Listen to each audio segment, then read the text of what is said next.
ऐसे अरिहंत को आज हम सब भजे, ऐसे अरिहंत को आज हम सब भजे। लोक के शीश पर जो सदा राजते, लोक के शीश पर जो सदा राजते। सिद्ध की भक्ति को मन में अवगाहते, सिद्ध की भक्ति को मन में अवगाहते। सिद्ध जैसा बनूं, सिद्ध जैसा बनूं। मेरु मंदरी कथा है रहस्य से भरी, मेरु मंदर कथा है रहस्य से भरी। माता और पुत्र ने कैसे प्रगति करी, माता और पुत्र ने कैसे प्रगति करी। एक राजा का न्याय शत्रु भव भव बना, एक राजा का न्याय शत्रु भव भव बना।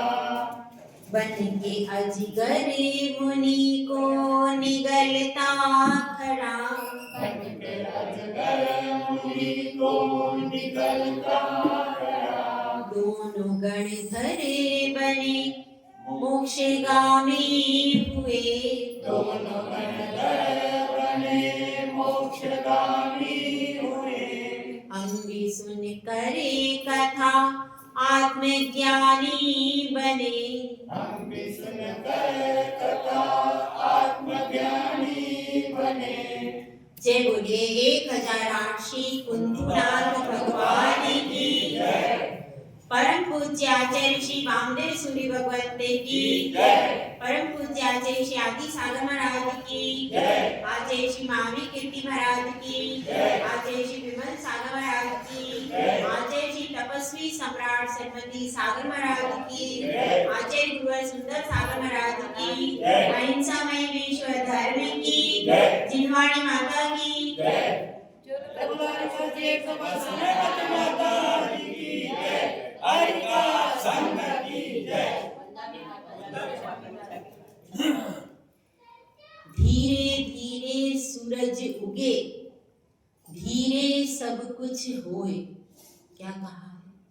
धीरे धीरे आप कभी देखना सूरज की तरफ, सूरज जब आकाश में उदित होता है तो तुरंत के तुरंत उदित नहीं होता, उसको उदित होने में थोड़ा सा समय लगता है। पहले थोड़ा सा प्रकाश आता है, उसके बाद अब लगता है आपको अब सूर्योदय होने वाला है।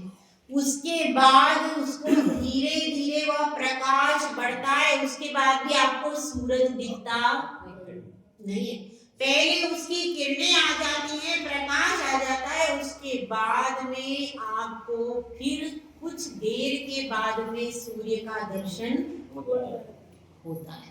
तो धीरे धीरे यदि कोई उस प्रकाश को देख करके या अंधकार को देख करके ये सोच ले कि अभी तो अंधकार है, अब सूरज क्या उदित होगा, यहाँ तो अंधकार है, तो क्या वह वास्तव में सत्य है? जो धैर्य से प्रतीक्षा करता है पुरुषार्थ भी करता है। क्या क्या करना पड़ता है? पुरुषार्थ भी करना पड़ता है और प्रतीक्षा भी, और प्रतीक्षा के लिए जरूरी है धैर्य। एक छोटी सी कविता है। मोटे शीशे की खिड़की से, मोटे शीशे की खिड़की से तुम देखना चाहते हो सूरज, चांद और जुगनू। क्या देखना चाहते हो? मोटे शीशे की खिड़की है और उस पर क्या है?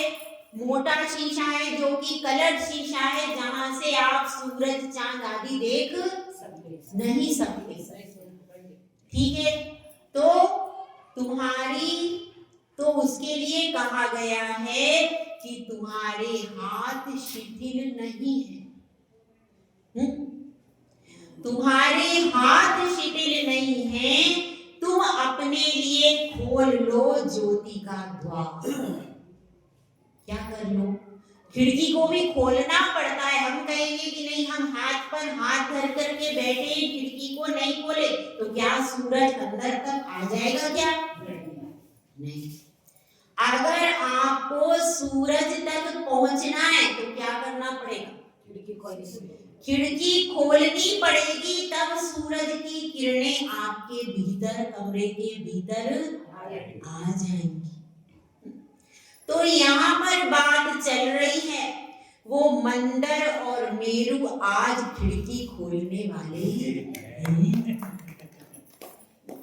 बहुत समय हो गया, उन्होंने प्रतीक्षा भी कर ली, पुरुषार्थ भी कर लिया, हर भाव में दीक्षा भी ले ली, उन्होंने सब कुछ कर लिया। अब लास्ट मोमेंट आने वाला है, वह लास्ट मोमेंट आने वाला है जो आप सब भी चाहते हो, लेकिन अपनी खिड़की खोलना नहीं चाहते।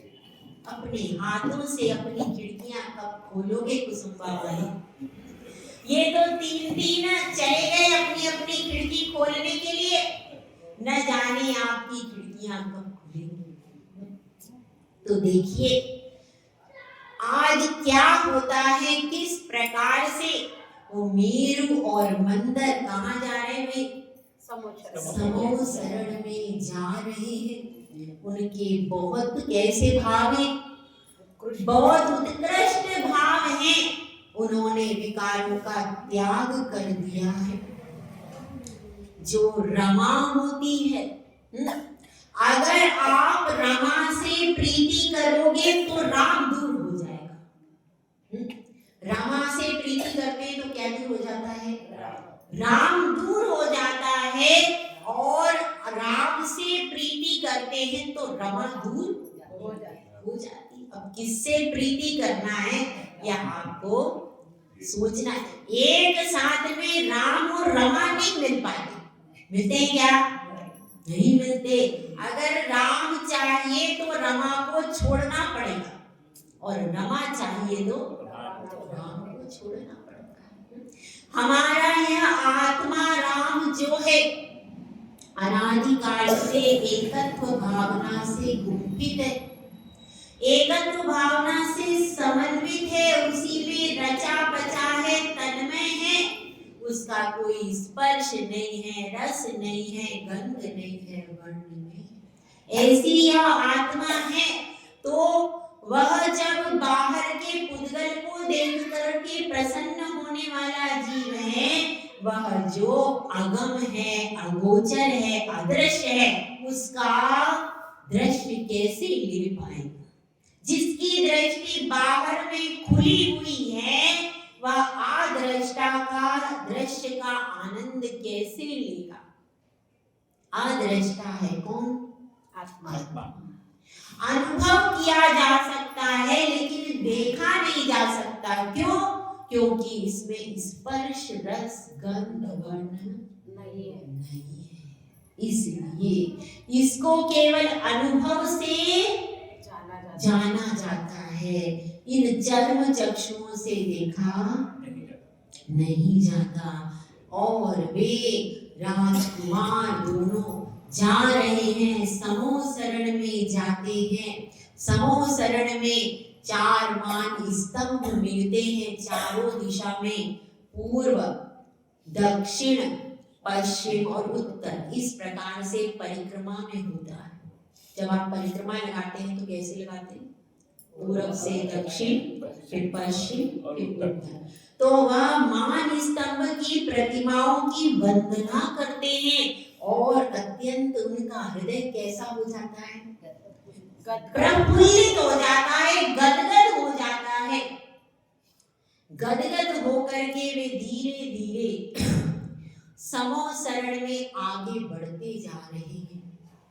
नाट्यशालाएं हैं वहां पर, देवियां नृत्य कर रही हैं, लेकिन उन देवियों की, जो कि कैसी देवियां हैं? अत्यंत सुंदर, नख से शिख तक उनके क्या है, सौंदर्य की साम्राज्ञी है, लेकिन उन दोनों की पलकें ही नहीं जा रही है। आत्मानुशासन में लिखा हुआ है, क्या लिखा है, 3 प्रकार के त्यागी होते हैं। एक तो वे होते हैं जो संसार की कीचड़ में पांव ही नहीं रखते, पता देख लेते हैं, समझ लेते हैं कि भाई यहाँ पर कीचड़ है, किसी ने कह दिया भाई देखो वहां कीचड़ है, ठीक है हम दूसरे रास्ते से चले जाएंगे या बच करके निकल जाएंगे, लेकिन उस कीचड़ में पांव, वे उत्कृष्ट त्यागी। वो कौन है, बाल ब्रह्मचारी, जिन्होंने कीचड़ के अंदर पांव ही, दूसरे कौन से होते हैं,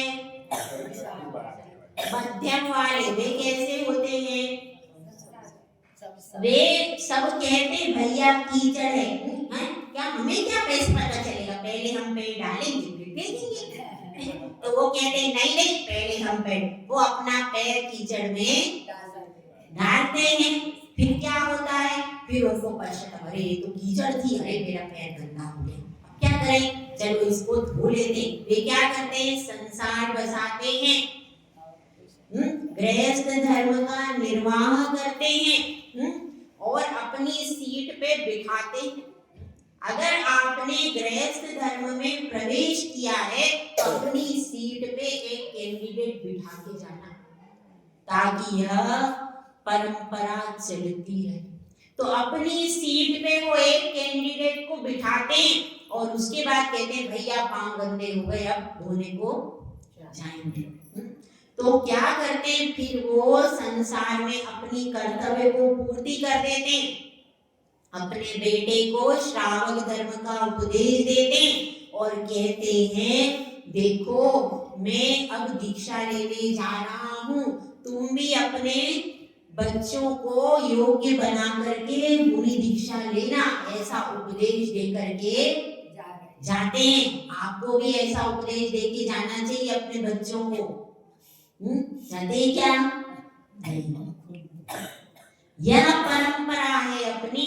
तो यह सब कहते जब तक तुम घर में रहो तो 6 आवश्यक कर्तव्य का पालन करना, अष्टमूल गुण का पालन करना, रात्रि भोजन का त्याग करना, ये सब उनको संस्कारित करते हैं। उसके बाद में अपनी सीट पर अपने बच्चों को बिठा करके कि अब तुम आहार दान दो, अब तुम पूजा करो, अब तुम अभिषेक करो, ताकि धर्म हमारा आगे भी, ये सब सिखा देते।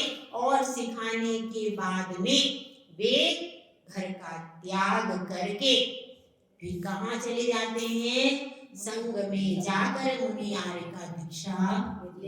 ये मध्यम है।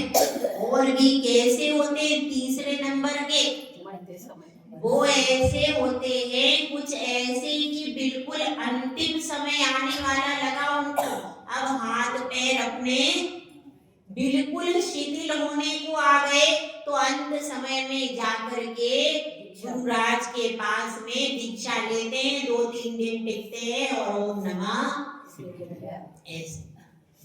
और भी इससे भी निकृष्ट कौन होता है, जो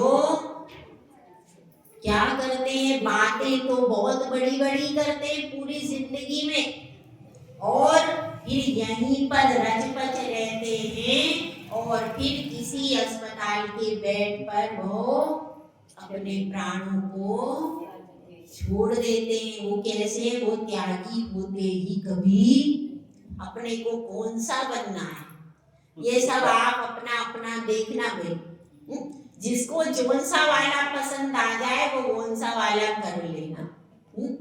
देखो अंत में मृत्यु के समय तो कोई भरोसा नहीं, जब आप कोमा में चले गए हैं, जब आपको कुछ समझ बूझ नहीं पड़ रही है, उस समय पर कोई आचार्य दीक्षा दे भी, और अगर आप में बिल्कुल हलन चलन नहीं है तो कोई भी दीक्षा भी नहीं देगा।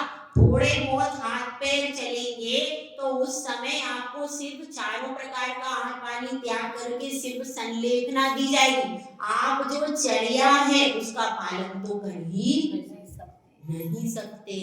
इसलिए भले ही कीचड़ में पांव डाला तो है ना, कीचड़ में पांव तो डाला, तो भाई समझ गए ना आप कि कीचड़ में पांव है, समझे कि नहीं? समझ तो गए। तो अब समझ गए भैया तो धो लो। क्या कह रहे? यदि समझ लिया है उस चीज को तो अब धोने का समय आ गया है। यदि ज्यादा देर कर दोगे तो इसी कीचड़ में प्राण निकल जाएंगे और फिर तुम कुछ भी कर नहीं। यह मनुष्य पर्याय जैसी, हीरे जैसी पर्याय यूं ही व्यर्थ चली जाएगी। लेकिन वे तो उत्तम त्यागी थे, उनके हृदय में वैराग्य की ज्योत ऐसी झकाझक जल रही थी। बड़े प्रसन्नता से आगे बढ़ते जा रहे हैं। नाट्यशालाएं हैं, लेकिन वे तो ये देख रहे हैं, अरे भगवान विमलनाथ भगवान कहाँ पर है? इतना बड़ा यह विशाल समोसरण है, देखें 12 सभाएं कहाँ पर है? उनकी दृष्टि कहाँ पर है? 12 सभा कहाँ पर है? हम अपने कोठे में जाकर के बैठे, ऐसी भावना किसकी हो रही? मेरू और मंदिर की। जा रहे हैं वहां पर, धीरे धीरे आगे बढ़ते जा रहे हैं। बहुत बड़ा वो परिसर है, उस परिसर में नाट्यशालाएं हैं। पहली कौन सी है? प्रासाद भूमि, चैत्य प्रासाद भूमि। उसके बाद खातिका भूमि, लता भूमि, वन भूमि, और कौन सी भूमि है बताओ? कल्पवृक्ष भूमि, ध्वज भूमि, यह सारी भूमियां। और उसके बाद जाते हैं कटनी पर, धर्म चक्र लेकर के सर्वाण यक्ष खड़ा हुआ है। कहाँ पर? समोसरण में जो 3 कटनी होती है ना, उस पर खड़ा रहता है। जहाँ पर गंधकुटी है, गंधकुटी बनती है, गंधकुटी में 3 कटनी होती है और उसके ऊपर सिंहासन, और उसके ऊपर क्या है? कमल। कमल, कमल के ऊपर सिंहासन, और सिंहासन के ऊपर कौन है? भगवान विराजमान है, अधर विराजमान है। भगवान को साक्षात देखते हैं और देख करके विस्मित हो जाते हैं। ऐसा अद्भुत रूप भगवान का है। कौन से रंग के भैया विमलनाथ भगवान? स्वर्ण के हैं, स्वर्ण के। तो सोने के जैसी उनके शरीर की कांति, ऐसी चमक जैसे कि सोना होता है ना, ऐसे सुंदर शरीर और एकदम समचतुरस संस्थान के। तो वह उनके स्वरूप को विमलनाथ भगवान भैया यहीं के हैं। और उत्तर मथुरा कहाँ की नगरी है? यहीं भरत क्षेत्र में। यहीं पर अपन देखो कितने भटक भटक के आ गए, यही भरत क्षेत्र की कहानी चल रही। उस समय मेरु मंदिर के साथ अपन भी जा सकते थे कि नहीं? कहाँ थे? कहाँ थे आप? अब विमलनाथ भगवान के समोसरण में उनकी साक्षात जो देख रहे भगवान को, भगवान कैसे बैठे हैं? उनकी नासाग्र दृष्टि है। नासाग्र दृष्टि से अपने आप को अवलोकन कर रहे हैं। 12 सभा भरी हुई है। 12 सभा भरी हुई है। अब वह देख रहे हैं 12 सभाओं को। कौन देख रहा है? मेरु और बंदर। तो पहली सभा में देखते हैं सब दिगंबर मुनिराज बैठे हुए हैं। पहली सभा में वे विद्याधारी भी होते हैं, केवली भी होते। केवली कैसे होंगे? पहले होंगे, उसके बाद विद्याधारी मुनिराज आदि बैठे हैं, और फिर ऐसे क्रम क्रम से अवधि ज्ञानी, मना पर्ये ज्ञानी, ऋजुमती मना पर्ये ज्ञानी, विपुलमती मना पर्ये ज्ञानी, ऐसे मुनिराज वहां पर बैठते हैं। कहाँ पर? समो शरण में। तो पहले में कौन बैठते हैं? मुनि। और दूसरे में कौन बैठता है? कल्पवासिनी देवियां। उसके बाद आती है तीसरे नंबर पर आरिका माता जी। अपना कोठा है, लेकिन जब अपन मुनि बनेंगे तो अपन तो मुनि वाले में बैठ जाएंगे। अपन आरिका बन के अभी हो जाते भगवान, तो अभी बैठ जाते आरिका कोठा में। अब आरिका थोड़ी बनना है।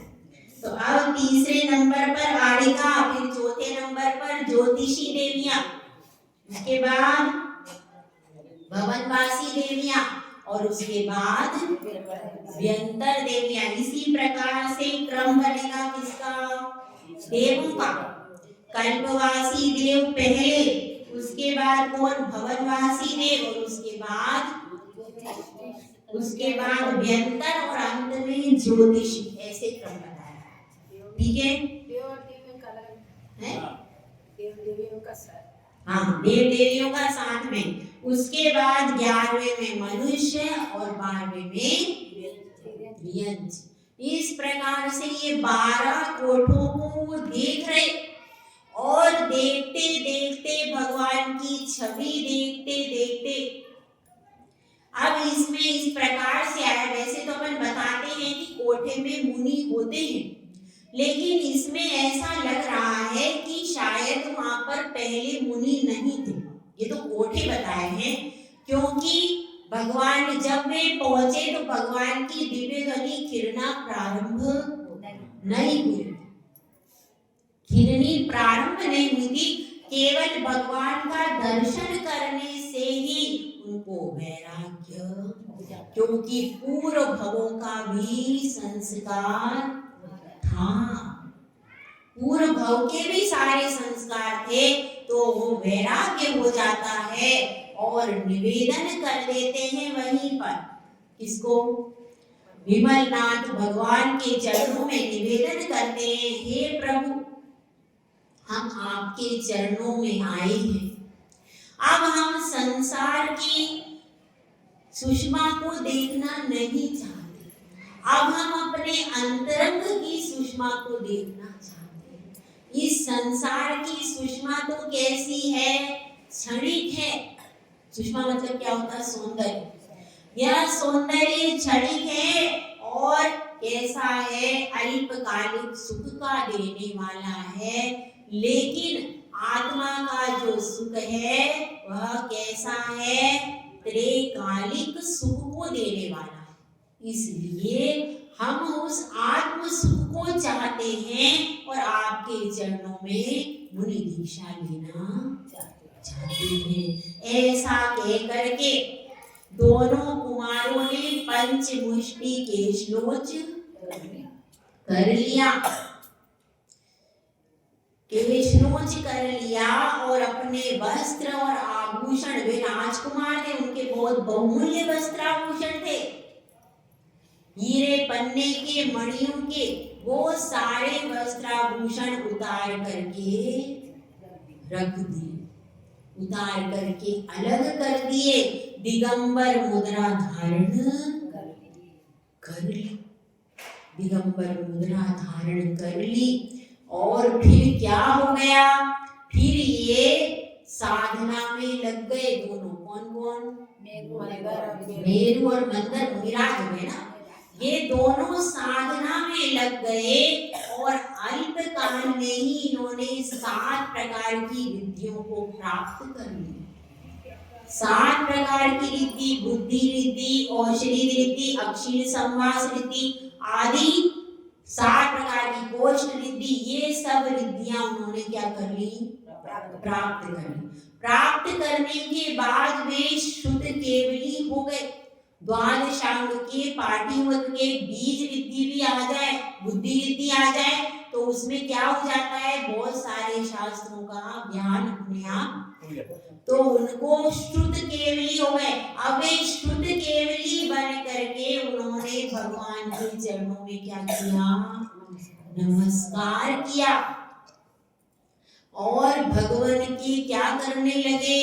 उस समय पर उन्होंने प्रश्न किया, हे प्रभु, आप संसार के स्वरूप का विवेचन कीजिए, लोक के विषय में प्रतिपादित कीजिए। और तब भगवान की दिव्य ध्वनि गिरने प्रारंभ हो गई। ऐसा वर्णन आता है। देखिए, अपना कल्याण कर लिया कि नहीं उन दोनों ने? आप कहोगे पहले कैसा था, कैसे कहां तक गिरे, पर गिरने के बाद में जो उठ गया ना, मूल्य उसका होता है। कितनी बार परिणाम अपने भी गिरते कि नहीं?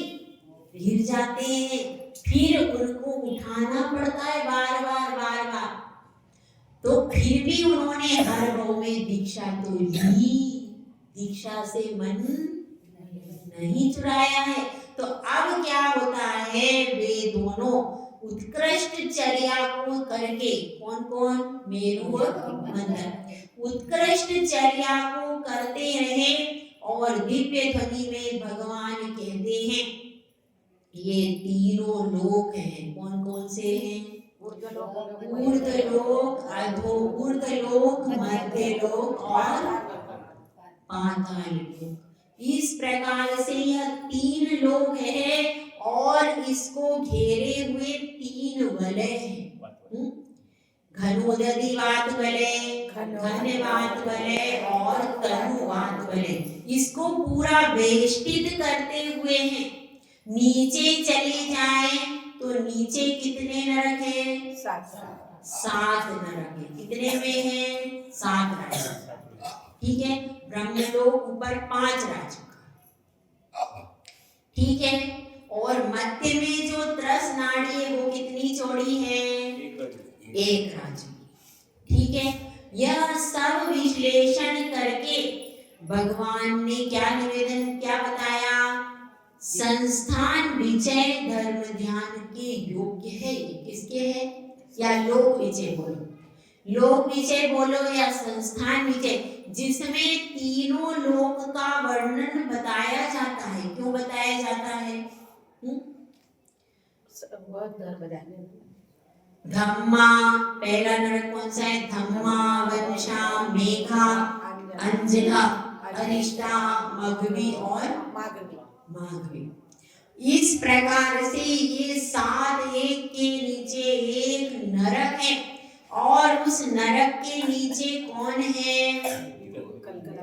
कलकल भूमि। उसमें क्या है? निगोदिया जीव उस कलकल भूमि में रहते हैं। हम भी वहीं से निकल करके आए हैं निगोद में, क्योंकि निगोद के 2 भेद हैं, नित्य निगोद और इतर निगोद। तो नित्य निगोद के भी 2 भेद हैं, अनादि शांत नित्य निगोद और अनादि अनंत नित्य निगोद। ऐसे 2 भेद हैं। तो अब ये समझना कि इतर निगोद में से और अनादि शांत नित्य निगोद में से जीव निकलता है और अनादि अनंत नित्य निगोद में से कभी भी कोई निकलता नहीं।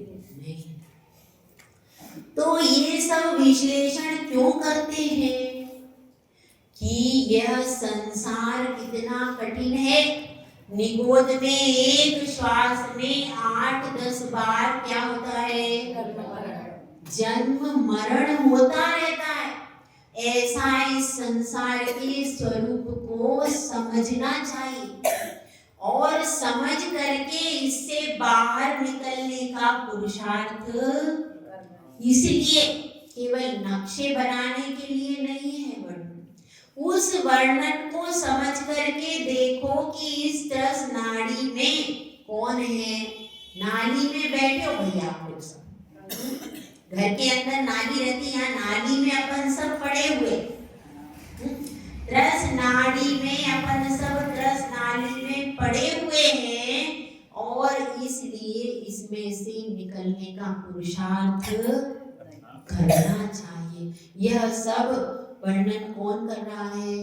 विमलनाथ तीर्थंकर भगवान की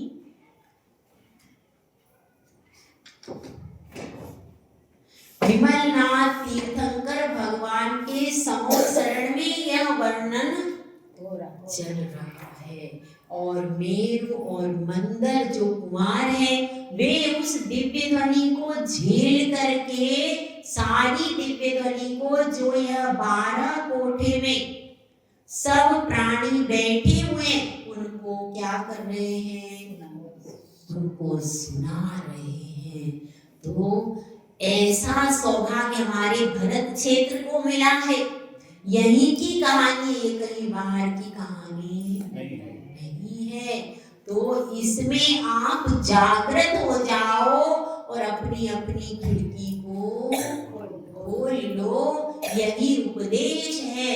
मेरु मंदिर कथा के अब सारे रहस्य खुल रहे हैं और वे दोनों भी आगे बढ़ेंगे। क्या क्या अब उसका एंडिंग का क्लाइमेक्स बाकी है। अंतिम उपदेश क्या होता है और अंतिम में वे क्या करते हैं, किस प्रकार से वे आरोहण करते हैं, इसको कल देखेंगे। जय बोलो सच्चे दरबार की जय।